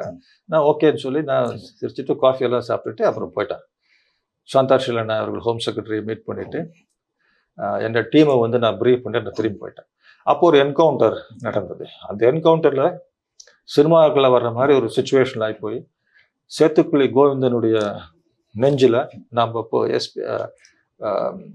வின்சென்ட் அப்படிங்கிற சப் இன்ஸ்பெக்டருக்கார், ராமலிங்கம் என்ற இன்ஸ்பெக்டர் இருக்கார் எஸ்டிஎஃப், இவங்கெல்லாம் ஆடு மாடு மேய்க்கிறவங்க மாதிரி மப்டியில் போய் AK-47 தலையில் அந்த ராகி மூட்டை மாதிரி வச்சுட்டு ஒரே ஒரு AK-47 புல்லட்ஸ் அப்புறம் ஒரு பிஸ்டல்லாம் வச்சு அந்த ஷூட்டிங்கில் வந்து இந்த சேத்துக்குழி கோவிந்தன், சமையல்கார ஒரு பையன், இன்னொருத்தர் லாஸ்ட், அவன் வந்து இந்த க்ரீன் ஷீட்டுன்னு டார்புலின் மாதிரி ஒரு ஷீட் வச்சுருப்பாங்க. அதுதான் எங்களுக்கு பெட்ஷீட் மாதிரியும், அதுதான் எங்களுக்கு ரெயின் கோட் மாதிரி, அதுதான் எங்களுக்கு ஹோல்டால் மாதிரி. அதே மாதிரி அவங்க சைடும் வீரப்பன் சைடும் அது மாதிரி ஷீட். அந்த ஷீட் இப்படி குடையும் போது இவங்களுக்கு தெரிஞ்சு போச்சு இவன் இங்கே இருக்கான்னு சொல்லி இவன் எட்டி பார்த்துருக்காங்க. நம்ம ஆளுங்க பார்த்த உடனே இவன் அலர்ட் ஆகிட்டான். இவன் சுடுறதுக்கு முன்னாடி அவன் அந்த துப்பாக்கி சூட்டில் ஒரு புல்லட்டு கோவிந்தனுக்கு அடிக்கும்போது அதில் வந்து ரூபாய் நோட்டுகள் எக்கச்சக்கமாக அதில் 4 லட்சமாக வச்சுருக்கான்னு நினைக்கிறேன். அந்த நோட்டினுடைய பண்டில் இந்த 9mm பிஸ்டல், அதுவே AK-47 வந்து உள்ளே பூந்துருக்கும். அன்றைக்கே கோவிந்தன் அன்றைக்கே போக வேண்டிய ஆள். அந்த கூட்டத்தில் தான் சில பேர் தப்பிச்சு இதாக போயிட்டாங்க. அதுக்கப்புறம் ரொம்ப வீரப்பன் கஷ்டப்பட்டு சாப்பாடு கூட முடியலாமல், அரிசியை கூட கிடைக்காம, அது வெறும் அரிசியை கூட சாப்பிட்டுட்டு குக் பண்ணுறதுக்கு டைம் இல்லை. குக் பண்ணால் உடனே புகை வந்துடும். புகை வந்தால் அந்த இடத்துல ஒரு 2000 போலீஸ் போட்டாங்க. தமிழ்நாடு, கேரளா கொஞ்சம் பேர், அப்புறம் BSF, கர்நாடகா போலீஸ் வந்து ரொம்ப தீவிரமாக இருந்தாங்க. அவங்களும் STF-ஓட நம்ம STF சேர்ந்து ஒரே டீமாக இது பண்ணாங்க. மிஸ் பண்ணதுனால நான் எனக்கு மீண்டும் இது எப்படியாவது இந்த மாதிரி. அப்புறம் செந்தில் அப்படிங்கிற சப் இன்ஸ்பெக்டர், நான் சொன்ன மிக சிறப்பான அதிகாரிகள் அடித்த போது நான் மேடம் ஜெயலலிதாட்ட கேட்குறேன், இந்த மாதிரி மேடம் உங்களுடைய செக்யூரிட்டி இம்பார்ட்டண்ட்டு, நீங்கள் LTTயினுடைய த்ரெட் வந்து இருக்குது. ஆக்சுவலாக சொல்லப்போனால் அவங்களுடைய த்ரெட் வந்து பிரைம் மினிஸ்டர் நரசிம்மராவ் விட இவங்களுக்கு த்ரெட் அதிகம். நரசிம்மராவுக்கு த்ரெட்டை விட, அதாவது டேஞ்சர் எப்படி இருக்கோ அதை விட சிஎம்க்கு அதிகம். இருந்தாலும் ப்ரோட்டோகாலில் PM அப்படிங்கிற ஒரு இதில் வச்சுருந்தாங்க. அதனால நான் அதெல்லாம் வந்து LTT பற்றி அதிகமாக அவங்கள்ட்ட சொல்கிறதில்ல. அவங்களுக்கே தெரியும். ஃபஸ்ட்டு ப்ரீஃபிங்கில் சொல்கிறதோடு நான் அதிகம் விட்டுட்டேன். ஸோ உங்களுக்கு இருக்குது, அதனால் நாங்கள்லாம் இருக்கோம். இருந்தாலும் இந்த மாதிரி வீரப்பன் ஆப்ரேஷனுக்கு கொஞ்சம் ஆள் தேவைப்படுது. உங்கள் டீம்ல இருந்து, உங்கள் டீம்னா என்னுடைய டீம், உங்கள் டீம்லேருந்தே சில பேரை நான் இது பண்ண OS தாராளமாக என்று மிக பெருந்தன்மையுடன் மிக உற்சாகமோட சொன்னாங்க. அந்த டீம் வந்து சஞ்சய் அரோரா, அந்த 7 சப் இன்ஸ்பெக்டர், அவங்க டிராயிங் ரூமில் கூப்பிட்டு உட்கார வச்சு நான் இருந்தேன் அந்த மீட்டிங்கில். அவங்கள வாழ்த்து சொல்லி அனுப்பிச்சாங்க. அந்த மாதிரி போன அதிகாரி ஒருத்தர் செந்தில் என்பவர், திருமங்கலம் பக்கம், மதுரை திருமங்கலம் பேசுறது ரொம்ப அருமையான ஒரு அதிகாரி. அவர் கண்ணில் துப்பாக்கி இவனோட சுட்ட என்கவுண்டரில் இறந்துட்டான். இது நடக்கிறது வந்து செப்டம்பர் 17ஆம் தேதி நினைக்கிறேன். அண்ணாதுரை அவர்கள் பிறந்த நாள் வந்து 15ஆம் தேதி செப்டம்பர் நடக்கும். அது சில டைமில் அந்த பெரேடுன்னு ஒன்று நடக்கும், அண்ணா மெடல் பெரேட். அது வந்து ஒரு 1 வீக்குள்ளே நடத்துவாங்க. மதுரையில் 19ஆம் தேதி அந்த பெரேடு வச்சுருந்தாங்கன்னு நினைக்கிறேன். சிஎம் பெரேட் வரதா இருந்துச்சு. நான் அட்வான்ஸாக போய் மதுரையில் பார்க்குறேன். அங்கே எனக்கு செய்தி வருது. வந்த உடனே உடனே மனைவி அங்கே இருந்தாங்க. என்னோட 2 பேரும் காரில் ஈரோடுக்கு வந்தோம். அன்னைக்கு என் மனைவி சொன்னது, நான் வந்து அதிகமாக காரில் இருக்கும்போது அதிகம் பேச மாட்டேன். ஒன்றும் படிச்சுட்டு இருப்பேன், இல்லாட்டி மியூசிக் கேட்டுருப்பேன். அன்னைக்கு வந்து அது கூட கிடையாது. கம்ப்ளீட்டாக இல்லை, அப்படியே ரொம்ப இறுக்கமாக இருந்ததாகவும். அன்னைக்கு நைட்டு வந்து நான் சாப்பிடவில்லையோ சாப்பிடத்தாங்க நேச்சுரலாம். எனக்கு உள்ள வந்து எனக்கு அவ்வளோ குதிப்பாக இருந்துச்சு. அவ்வளோ ஒரு ஒரு ஒரு என்ன ஒரு ஃபேமிலி மெம்பரை இழக்கிறத விட ஒரு பெரிய ஒரு அடியாக இருந்துச்சு. அது என்னுடைய மாரல் ரெஸ்பான்சிபிலிட்டி. இவர் அனுப்பிச்சு விட்டது நான் தான். நான் அந்த இடத்துல இல்லை, இவர் போய்விட்டார் அப்படின்னு இருக்கும்போது ஒரு சென்ஸ் ஆஃப் எக்ஸ்ட்ரீம் கில்ட் என்று சொல்லலாம். அது அந்த தாக்கம் அங்கே ஈரோட்டில் வந்து இறங்கின உடனே திரு செங்கோட்டையன், திரு முத்துசாமி, இன்னொரு 3-4 மினிஸ்டர் இருந்தாங்க. அந்த ஹாஸ்பிட்டலில் தான் அந்த 3 பாடி வச்சுருக்காங்க. அதில் வந்து ஒன்று செந்தில், இன்னொரு கான்ஸ்டபிள், இன்னொன்று வந்து பிஎஸ்எஃப்னுடைய ஹெட் கான்ஸ்டபிள், அவரும் இறந்து போயிடுறாரு. சஞ்சய் அரோராவும் அப்போ இருந்தார். இது ஒரு புஷிங் ஃபேக்டர் எனக்கு இதெல்லாம். ஆகையினால்தான் நான் எஸ்டிஎஃப்ல எவ்வளோ கஷ்டங்கள் இருந்தாலும் நான் போய் இருப்பேன்னு சொல்லி சென்றேன். அதுக்கு நடுவில் சில திருப்பங்கள் ஏற்பட்டன. எஸ்டிஎஃப்க்கு சென்று 6 மாதம் வரணும்னா சிஎம் வந்து நீங்கள் சிட்டிக்கு வந்துருங்க அப்படின்னு சொல்லி இங்கே போட்டாங்க. நான் கிட்டத்தட்ட மறுத்து விட்டேன். அவங்ககிட்ட எல்லாம் வந்து மறுக்கிறது ரொம்ப கஷ்டம். நான் கிட்டத்தட்ட இப்படி சொல்லிட்டேன், மேடம் வந்து இப்போ நான் ஆப்ரேஷன் நடந்துட்டு இருக்கு, ஒரு 6 மாசமா பண்ணிட்டு இருக்கேன், அதனால இந்த டைம்ல அப்படின்னா உடனே அவங்க புரிஞ்சுட்டாங்க என்ன சொல்ல வரேன்னு. எப்போ முடிப்பீங்கன்னு நினைக்கிறேங்கன்னு கேட்டேன். அது வரைக்கும் அந்த மாதிரி கேள்வி கேட்டதே இல்லை. எப்போ நான் சொல்லிட்டு இந்த மாதிரி ஆப்ரேஷன் அந்த மாதிரி டைம் சொல்ல முடியாது மேடம். அப்போ நான் நீங்கள் இங்கே ஜாயின் பண்ணுங்க, இங்கே தான் உங்களுடைய ப்ரெசன்ஸ் வந்து அவசியம் அப்படின்னா. சண்டே அன்னைக்கு வந்து ஞாயிற்றுக்கிழமை மத்தியானம் ஈவினிங் நடக்குது மீட்டிங். ஆர்டர் வந்து ஈவினிங் போடுறாங்க. இப்பொழுது இறந்து போன ஹோம் செக்ரட்டரி இருந்தவர் அவர் குப்தா, நரேஷ் குப்தா, அவரை அங்கேருந்து வீட்டிலேருந்து வரவழைச்சு அவர் வந்து வேடிக்கையாக சொன்னார், விஜயகுமார் உங்களால் நான் தொந்தரவாக இருக்குது, சண்டே கூட ஒர்க் பண்ணுறேன். நான் சொன்னேன், நீங்கள் 24/7 சார், நீங்கள் எப்போவுமே ஒர்க் பண்ணுற ஆள் தானே அப்படின்னு சொல்லி. நான் 2 பேரும் ஃப்ரெண்ட்ஸ் மாதிரி. அவர் எங்கிட்ட அடிஷ்னல் கலெக்டர் திருச்சியில் நான் ஜேஎஸ்பர்க் இருந்திருக்காரு, எனக்கு ரொம்ப சப்போர்ட்டிவார். அவரையே நான் இது பண்ணேன். நைட் நான் சார்ஜ் எடுத்து கொஞ்ச நாள் இருந்தேன். 2 ஆண்டுகள் நான் முடிந்தவுடன், கிட்டத்தட்ட 2 ஆண்டு முடியும் போது மீண்டும் நம்ம டெஸ்டினி அனுப்புகிற மாதிரி திருப்பி நான் எஸ்டிஎஃப்க்கு பால் பவுன்ஸ் பண்ணி அந்த பக்கம் போகிற மாதிரி திருப்பி நான் எஸ்டிஎஃப் போனேன். அப்போ தான் நீங்கள் சொன்ன அந்த 1 இயர் இல்லை, 10th மந்த்தில் இந்த மேட்ரு முடிஞ்சது. ஏர்லியர் ஒரு 6 months இருந்தேன். இப்போ செகண்ட் டைம் போகும்போது 10th, அதான் நான் போனது நவம்பர்னு நினைக்கிறேன். ஆமாம், நவம்பர் 10th 11th மந்த்தில் அது ஆப்ரேஷன் முடிஞ்சது. நீங்கள் சொன்னீங்க வந்து அந்த மோர் கொடுத்துட்டாங்க, தயிரில் விஷம் கொடுத்துட்டாங்க, அந்த மாதிரி நிறைய கதைகள்லாம் வந்தது அப்படின்னு சொல்லி. ஸோ உண்மையிலே என்ன நடந்தது அப்படின்றத சொல்ல முடியுமா? பாண்டியக்கண்ணன் அப்படிங்கிற ஒரு காவலர் இருந்தார். அந்த மாதிரி காவலர் பெரிய வரப்பிரசாத், தமிழ்நாடு போலீஸ்க்கு அந்த மாதிரி காவலர் நிறைய இருக்காங்க. நம்ம வந்து பெரிய அதிகாரிகள் வந்து நம்ம பேரெல்லாம் நமக்கு நல்ல பேர் வந்தால் கூட அதுக்கு அந்த வித்திடுறவர்கள், அந்த ஆக்சுவல் ஸ்ட்ரீட்ல இருந்து அந்த டீ கடையில் உட்காந்து நியூஸ் கேட்கறது, அங்கே தெருவில் அலைஞ்சு இது பண்ணுறதெல்லாம் அவங்க தான். அவங்களுடைய ஷோல்டர்ஸில் தான் நம்ம உட்காந்துருக்கோம். அவன் பாண்டியக்கண்ணன் என்ன பண்ணான்னா, ஒரு ஆள் அங்கே ஃப்ரெண்டு பிடிச்சிட்டான். இந்த வீரப்பன் சுற்றக்கூடிய குளத்தூர் கிராமம் பக்கத்தில், அந்த ஊர் பேர் வர நினைவில்லை, அங்கே ஒரு ஆளை பிடிச்சான். அவன் பிடிச்சிட்டு அவன் பலவிதமான இதில் அவன் வந்து ஒரு தடவை இந்த மரத்தை வெட்டுறதுல ஒரு கேஸில் மாட்டிக்கிட்டான் இந்த ஆள். அங்கே வந்து கிராமத்தில் வந்து இது மரத்தை வெட்டுறது பெரிய விஷயமா, அந்த மரத்தை டெக்னிக்கல் ஒரு அஃபென்ஸ்ன்னு சொல்லலாம், ஃபாரஸ்ட் அஃபென்ஸ். அதில் வந்து இவன் பாண்டியக்கண்ணன் ஹெல்ப் பண்ணுறான். ஹெல்ப் பண்ண உடனே ஒரு ஃப்ரெண்ட்ஷிப் வருது. இதை வச்சு இன்னொரு ஃப்ரெண்ட்ஷிப் வருது. 2 பேரும் எம்எம் ஹில்ஸ், மலை மாதேஸ்வரா ஹில்ஸ் என்பது அந்த பக்கம் ஆற்றுக்கு அந்த பக்கம் கர்நாடகா பகுதி, கொள்ளைகால் தாலுக்கில் வருது. அங்கே ஒரு சின்ன ஸ்கூலு கர்நாடகா கவர்மெண்ட் கட்டுறாங்க. இவருடைய புது ஃப்ரெண்டுக்கு அங்கே கான்ட்ராக்ட் கிடைக்குது. இவன் போய் கான்ட்ராக்டரோட அசிஸ்டண்ட்டாக போய் இருக்கான். நீங்கள் யோசிச்சு பாருங்க, பாண்டியக்கண்ணன் என்பவர் காவலர், எஸ்டிஎஃப் காவலர், மஃப்டியில், கர்நாடகா போலீஸுக்கு தெரியாமல், அங்கே இருக்கிற யாருக்கும் தெரியாமல் கான்ட்ராக்டரோட அசிஸ்டண்டாக உட்காந்துட்டு அங்கே இருக்கிற கஞ்சி கூழு குடிச்சிட்டு அங்கே இருக்கிற ஒர்க்கர் மாதிரி 6 மாதம் இருந்திருக்கான். அந்த மாதிரி இருந்ததுனால் அந்த பர்டிகுலர் ஆள் ஒரு நாளைக்கு சொல்கிறான், அவன் வந்து அந்த ஆள்கிட்ட ஒரு 2 வீலர் ஒரு பைக் இருந்திருக்கு. அவன் ஒரு நாளைக்கு ஒரு முக்கியமான விஷயம் உங்கள்கிட்ட சொல்லணும் அப்படிங்கிறான். என்ன அப்படிங்கிறான், நான் அங்கே 27 ஹேர்பின் பெண்ட் இருக்கு அந்த மலை மாதேஸ்வரா கோயில். திம்பம் பக்கம் இந்த பக்கம் நம்ம சைடு கிட்டத்தட்ட 27 பெண்டு, 2 ஒரே மாதிரி இருக்கும். ஆனால் இங்கே இருந்தாங்க ஒரு 100-120 கிலோமீட்டர் தூரம். இந்த ஒரு பெண்டில் நான் போயிட்டு இருந்தேன். திடீர்னு என்ன 2 பேர் வழிமறிச்சாங்க. ஈவினிங் டைம் ஒரு 6-7 மணி. வா அண்ணன் கூப்பிடுறாருன்னு சொன்னாங்க. அப்படின்னு என்ன அப்படின்னா, கொஞ்சம் தூரம் அந்த அந்த மோட்லேருந்து ஒரு 100 மீட்டர் உள்ளே போன உடனே ஒரு பாறை மேலே ஒரு ஆள் உட்காந்துருந்தாரு. பார்த்த உடனே பயந்துட்டேன். இருட்டு வேற. பார்த்தா மியூசிகஸை பார்த்தா இந்த ஆள் மாதிரி இருக்கு. கடைசியில் இந்த வீரப்பன் தான் கூட்டு போனது கோவிந்தா. உடனே எப்படி இருக்க அப்படின்னு சொல்லி அவன் பேரை கேட்டிருக்கான். உடனே அவன் பயந்து போயிட்டான். அடாடா இந்த ஆளுக்கு என் பேரை தெரியும்.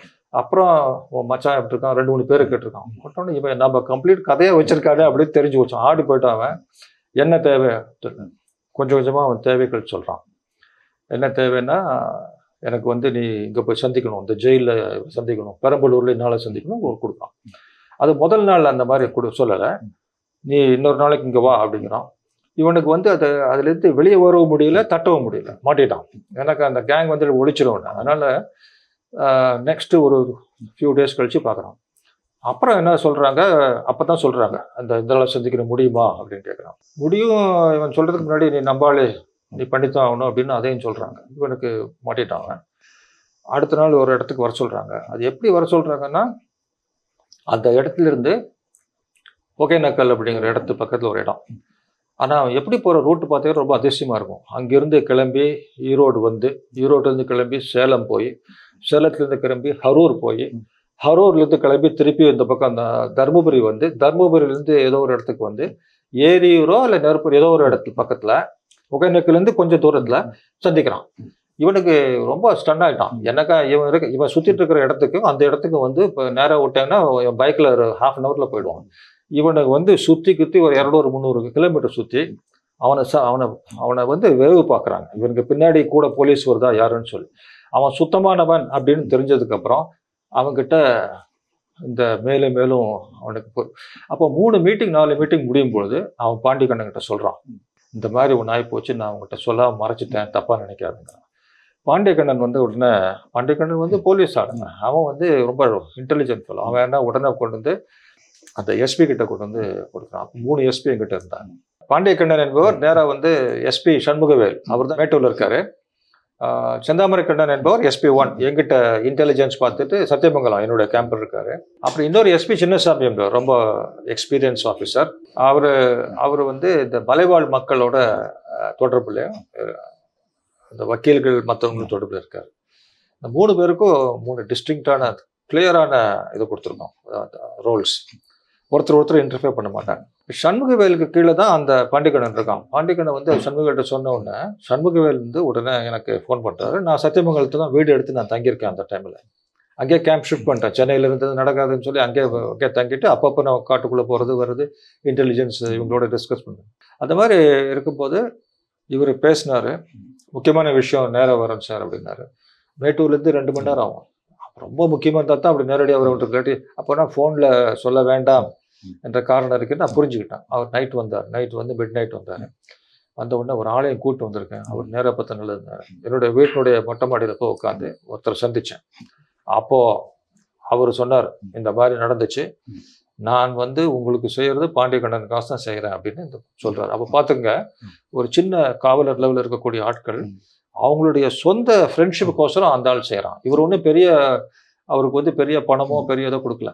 அப்புறம் சண்முகவேலுடைய பெருந்தன்மையினால் வந்து அவருடைய ஃபேமிலியில் யாருக்கோ உடம்பு சரியில்லாமல் இருந்தது. அது கொஞ்சம் உதவி பண்ணுறதுக்கு சின்ன பெரிய தொகையெல்லாம் ஒன்றும் நம்ம கொடுக்கல. இதுக்கு இந்த பிரேக் த்ரூலேருந்து தான் ஃபர்தராக நாங்கள் இன்டெலிஜென்ஸ் டெவலப் பண்ணி இன்னொரு ஆள் சம்மந்தமில்லாம் அந்த ஏரியாவுக்கு சம்மந்தமில்லாம் இன்னொரு ஆள் பிடிச்சோம்.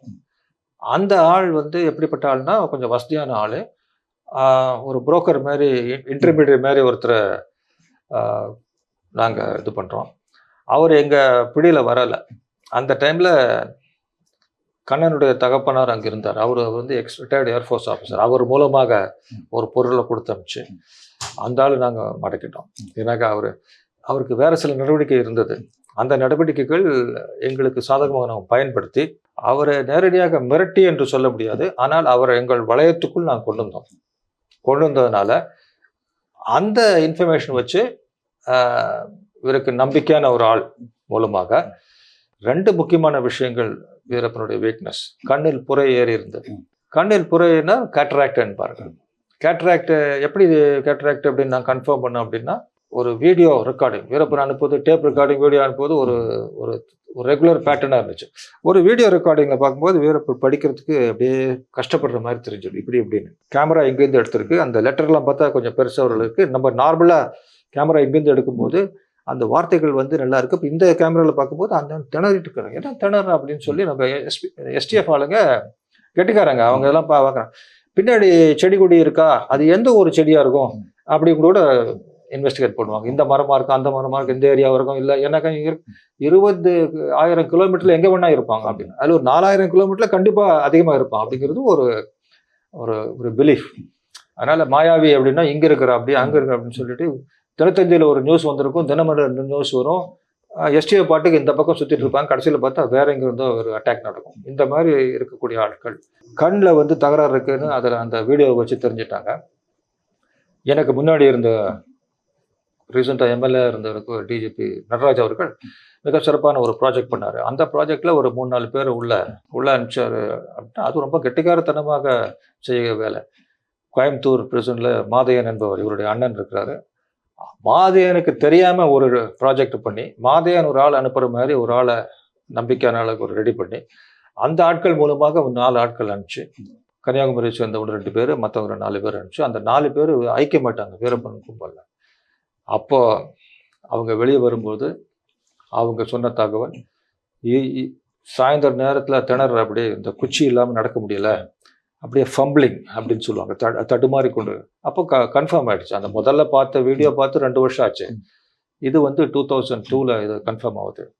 இதெல்லாம் வச்சு பார்க்கும்போது அது தவிர இங்கே டாக்டரை வந்து தேடிட்டு இருந்தாங்க சில பேர். கண் டாக்டர் எங்கே தேடுறாங்கன்னா பெண்ணகரம், சின்ன ஊர் பெண்ணகரம், இந்த பக்கம் தருமபுரி, சேலம், இந்த பக்கம் ஒரு தேடுறாங்க அப்படின்னு ஒரு நியூஸ். இது வந்து எந்த அளவுக்கு கன்ஃபார்ம்டாக தெரியல. போய் கண் டாக்டர்னா எவ்வளோ கண் டாக்டர் நம்ம தேடிட்டு இருக்கிறது. எனக்கு கேட்ராக்ட் ஆப்ரேஷன் ரொம்ப காம்ப்ளிகேட் கிடையாது, உள்ளே கூட கேம்ப் கூட பண்ணிடலாம். அதனால் உள்ளே போய் திடீர்னு ஆப்ரேட் பண்ணிட்டு வந்தாங்கன்னா கண்ணு சரியாக தெரிய ஆரம்பிச்சுன்னா அப்போ அவ்வளோதான், இன்னும் 2 வருஷம் 3 வருஷம் நம்ம ப்ராஜெக்ட் தள்ளி போகும். அதனால் சில முயற்சிகள் எடுத்தோம், யார் யாரை இப்போ உள்ளே போக முடியும், யார் யார் கான்டாக்ட் இருக்குது, அவனுக்கு வேண்டிய ஆளுங்க யார், வேண்டிய வக்கீல் யார், வேண்டிய கான்டாக்ட் அப்படியெல்லாம் பார்த்தோம். பட் அது லிமிட்டடாக தான் நம்மளால் செய்ய முடியும். அந்த டைமில் துப்பாக்கிக்குன்னு ஒரு பணம் ஒருத்தட்ட கொடுத்துருந்தா. இந்த விஷயம் பல வெளியே உலகத்துக்கு தெரியாது. என்னுடைய புத்தகத்தில் எழுதியிருக்கிறேன். இது வந்து எஸ்டிஎஃப் சோர்ஸ் மூலமாக கிட்டத்தட்ட 4-5 லட்சம் எடுத்துகிட்டு ஓடிட்டான். இன்னொருத்தர் வந்து ஒரு வண்டிக்கு பணம் எடுத்துகிட்டு 2 லட்சம் எடுத்துகிட்டு ஓடிட்டாங்க. அதில் 1-2 பேர்கள் இப்போ கூட இருப்பாங்கன்னு நினைக்கிறேன். பட் அவங்கெல்லாம் நமக்கு சம்மந்தம் இல்லை, நம்ம ப்ராஜெக்ட் முடிஞ்சு போச்சு, அதனால் அதை பற்றி நான் கவலைப்படல. இந்த 5 லட்சம் எடுத்துகிட்டு ஏமாத்திட்டான்னு சொன்னோடனே வீரப்பனுக்கு ரொம்ப பெரிய பாதிப்பாகி போச்சு. இந்த நம்மளை ஏமாற்ற ஆரம்பிச்சிட்டேன்னு சொன்னா பெரிய கோபம், ஆளை பிடிக்க முடியல. நான் சொன்ன அந்த மலை மதேஸ்வரா ஹில்ஸ் கான்டாக்ட் சொன்னேன் இல்லையா, அந்த ஆள் மூலமாக ஏதாவது செய்ய முடியுமா அப்படின்னு சொல்லி இந்த பெரம்பலூர் பக்கம் ஒரு பெரிய ஒரு ஆள்கிட்ட அனுப்பிச்சு விசாரிக்கலாமான்னு சொல்லி ட்ரை பண்ணியிருக்கான். பட் அதெல்லாம் சரியாக நடக்கலை. ஸோ அந்த தாக்கத்தினால ரொம்ப நம்பிக்கை உள்ள யார்கிட்ட தான் வாங்கணும் அப்படின்னு சொல்லும்போது பணம் இருக்குது, பணம் அங்கங்கே வச்சுருக்காங்க, அது எப்படி கரெக்டாக கிடைக்கும் அப்படின்னு சொல்லும்போது தான் இந்த 1 கண் ஆப்ரேஷன், 2 துப்பாக்கிகள் தேவைப்படுகிறது, 3 ஸ்ரீலங்கா முன்னாடி வந்து பிரபாகரன் அண்ட் டீமோட கொஞ்சம் முன்னாடி கான்டாக்ட் ஏற்பட்டிருக்கிறது. எப்போனா 1983-84 என்று நினைக்கிறேன். இந்த பாலமலை, இந்த ஊரெல்லாம் பக்கத்தில் இருக்குது, அந்த பாலமலை, பச்சைமலை, கொல்லிமலை, 5 மலை இருக்குது சேலத்தை சுற்றியும். அங்கெல்லாம் சில இடத்துல சில ட்ரைனிங் சென்டர். அப்போது திரு எம்ஜிஆர் அவர்கள் சீஃப் மினிஸ்டர் இருக்கும்போது ஸ்ரீலங்கன் தமிழர்கள் கொடுமைப்படுத்தப்படுறாங்க. அந்த ஒரு சிம்பத்தியில் அவங்களுக்கு டெலோ அப்படிங்கிற குரூப்பு, அப்புறம் பிளாட்டுங்கிற குரூப்பு, அப்புறம் டைகர்ஸ், டிஃப்ரெண்ட் குரூப்புக்கு இடங்கள்லாம் கொடுத்து சில ட்ரைனிங் மாதிரி ஒன்று நடந்துட்டு இருந்துச்சு. இது இந்தியன் கவர்மெண்ட்டுக்கும் தெரியும், RNWக்கும் தெரியும். அப்போ அவர் நடந்துச்சு. அந்த சமயத்தில் சில தொடர்புகள் ஏற்பட்டிருக்கின்றன. அங்கே சில சமயத்தில் லோக்கல் சில முக்கியஸ்தர்களோட தொடர்பு ஏற்பட்டிருக்கு. LTT குரூப் ஒரு குரூப் இந்த பக்கம் இருந்திருக்கு, கொளத்தூர் பக்கம். அதில் ஒரு முக்கியஸ்தரோட பேர் கான்டாக்ட். அது மூலமாக வீரப்பனுக்கு வந்து அந்த பிலீஃப், நாங்கள் போயிடலாம் அப்படிங்கிற நம்பிக்கை வந்துடுச்சு. இதை நாங்கள் அந்த ஃபெசிலிட்டேட் மூலம் பயன்படுத்திக்கிட்டோம். அந்த ஆள் பேர் எக்ஸ், அவ்வளோதான் நாங்கள் கூற முடியும். அவர் இருக்கிறாரா இல்லையா நான் அதுக்கப்புறம் திரும்பி பார்க்கவே இல்லை. 2004 அதுக்கப்புறம் அதை பற்றி நான் ரிசர்ச் பண்ணல. இது வரைக்கும் நான் அந்த ஆள் எங்கே இருக்கிறாரு என்னன்னு நான் கேட்கல, எனக்கு தேவையும் இல்லை. அதாவது ஒரு ஆப்ரேஷன் பண்ணும்போது அதை கரெக்டாக, அது எத்திக்கலாக, அது கரெக்டாக அதை பண்ணி முடிச்சிடணும். அதோட சரி, அதுக்கப்புறம் நம்ம திருப்பி அம்பிலிக்கல் கார்டு திருப்பி வச்சுட்டு இருந்தால் நமக்கு தேவையில்லை, அது அனாவசியமான. சரி, இப்போ வந்து முதல்ல வீரப்பன் வந்து காட்டுக்குள்ளே இருந்தார், அதனால் அவர் அணுகிறது ரொம்ப சிரமமாக இருந்தது. கடைசியில் அவர் வந்து காட்டு விட்டு வெளியே வந்த பிறகு தான் அந்த என்கவுண்டர் நடக்குது. வந்து அப்புறமும் ஏன் அவரை உயிரோட பிடிக்க முடியல? உயிரோட பிடிக்க முயற்சி எடுத்திருந்தால் எங்கள் பக்கம் இழப்புகள் ஏற்கனவே எக்கச்சக்கமாக ஏற்பட்டு விட்டது. அதாவது கணக்குப்படி 44 காவல்துறை அண்ட் காவல்துறையும் ஃபாரஸ்ட் டிபார்ட்மெண்ட் அதிகாரிகள், அது தவிர சிவிலியன்ஸ் எல்லாம் சேர்த்து 140 144 கணக்கு வருது. இது தவிர இங்கே எலும்புக்கூடுகள் நிறைய கண்டுபிடிக்கப்பட்டன, அதெல்லாம் கணக்கில் வரல, எஃப்ஐஆரே இல்லாத கேஸ். அப்போ ஒரு தடவை இந்த மாதிரி இந்த கல்லை எப்படி எடுத்து போட்டு ஒத்தையா ரெட்டையான்னு பார்த்து ஒருத்தர் பணம் வச்சிருந்தான், 2000 ரூபா 1000 ரூபாய் வச்சிருந்தான், அது எவ்வளோ ரூபா ஞாபகம் இல்லை.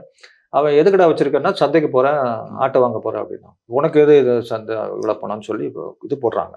அந்த கல் போட்டு ஒத்த வந்தால் செத்துருவான், வெட்டணும், வெட்ட வந்தால் அது பண்ணி சொல்லி அவனை வெட்டிடுறாங்க, இல்லாட்டி சுட்டுறாங்க. இந்த மாதிரி கேஸ் எல்லாம் நடந்திருக்கு. இதெல்லாம் ரொம்ப கொடுமையான சில மர்டர் நடக்கும்.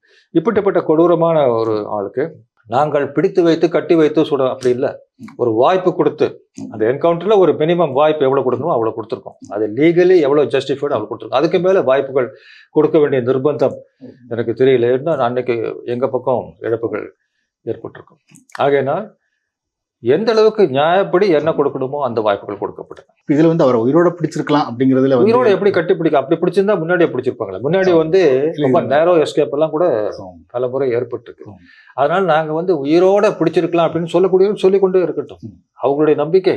எனக்கு நான் ஏற்கனவே சொன்ன மாதிரி இது பெரிய ஒரு 10 feet tall ஃபிகர் அப்படின்னு சொல்லுவாங்க. அதாவது அந்த ஹைப், அந்த மீடியாவினுடைய ஹைப்னாலையும் நாங்கள் எங்கள் இயலாமையாலையும் இவ்வளவு ஆண்டுகளாக பிடிக்கப்படாத ஆள் என்பதனாலையும் இப்போ முடிஞ்ச உடனே ஏன் பிடிக்கல, உயிரோட பிடிக்கல, உயிரோட இது வரைக்கும் பிடிக்க முடியவில்லை. கடைசியாக ஒரு தருணம் ஏற்பட்ட போது எவ்வளவு மினிமம் நாங்கள் எவ்வளவு ஆப்பர்ச்சுனிட்டி கொடுக்குமோ அது கொடுத்தாச்சு. அதுதான் சட்டப்படி எத்திக்கலி லீகலி மாரலி கரெக்ட். அதுக்கு மேலே எங்களால் வாய்ப்பு கொடுத்துட்டோம்னா அப்போனா அந்த வெஹிக்கிள் இருந்து அவங்க சுட்டு நாங்கள் எல்லாம் பல பேர் இருந்ததுக்கப்புறம் ஒரு மீண்டும் இழப்பு ஏற்பட்டு ஒரு ஆப்ரேஷன் திடீர்னு எங்கள் பக்கம் அடிபட்ட உடனே ஒரு ஆப்ரேஷனுக்கு செட்பேக் ஏற்படும். அந்த ஆப்ரேஷன் அங்கே நின்று போயிடும். ஒரு கன்க்ளூஷன், லாஜிக்கல் கன்க்ளூஷன் பார்த்து இது பர்ஃபெக்டான சுச்சுவேஷன், பர்ஃபெக்டான logically correct, morally ethically legally correct. இதுக்கு மேலே நம்ம வாய்ப்பு கொடுக்க வேண்டிய அவசியம் இல்லை. வாய்ப்பு கொடுக்க வேண்டிய மினிமம் கொடுத்துருக்கோம்.